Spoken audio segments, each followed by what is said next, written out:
For more, I want to turn to our correspondent in Jerusalem, Irris Makler. Welcome to you, Irris. What is the latest on what is day 2 of a war? We've been hearing hundreds of Israelis are missing.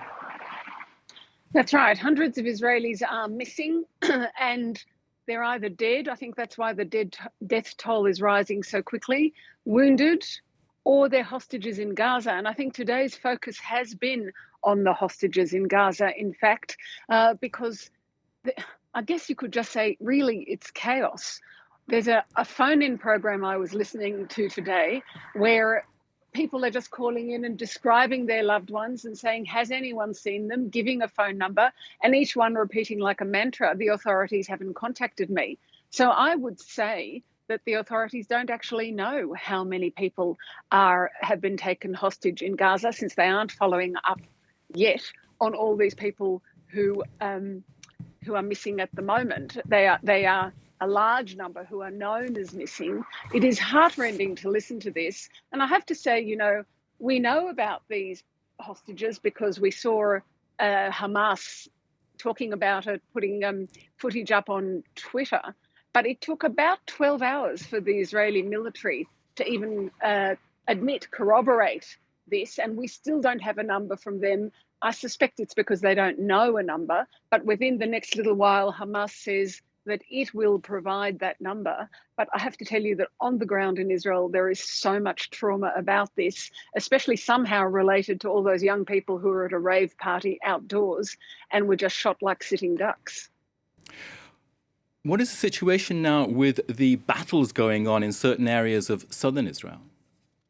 Yes, they continue. It is interesting because it's well over 30 hours since this infiltration from Gaza into Israel began, but there are still some cells of Palestinian militants, sometimes lone gunmen. What Israel is doing is the Israeli troops are going through each of these settlements, each of these villages near the border, and going house to house to make sure, well, first of all, to free Israelis who might still be there in need of rescue, either wounded or just lying quietly in their makeshift bomb shelters in order to avoid being caught. They want to free them. They want to remove all the people who are there, maybe perhaps, so that they won't be the targets for further kidnaps, or rocket fire, perhaps also to accommodate a ground offensive. But this process has taken, I think, longer than the Israeli military anticipated or told journalists that it would take. And just within the last hour, there have been more gunfights that have been reported in that area, mostly to the southeast of Gaza. So the area within Israel parallel to the south of Gaza, there was a large militant presence in various villages there, and it hasn't been removed. Can you just go through for us just about the other actions now that the Israeli government and the Israeli army are engaged in response to this Hamas invasion? Yes, I guess invasion is a possible description of it. I think Israel is both humiliated and angry, and we're seeing wide-ranging airstrikes in the Gaza Strip. I think more wide-ranging than we have seen in previous exchanges between Israel and Hamas.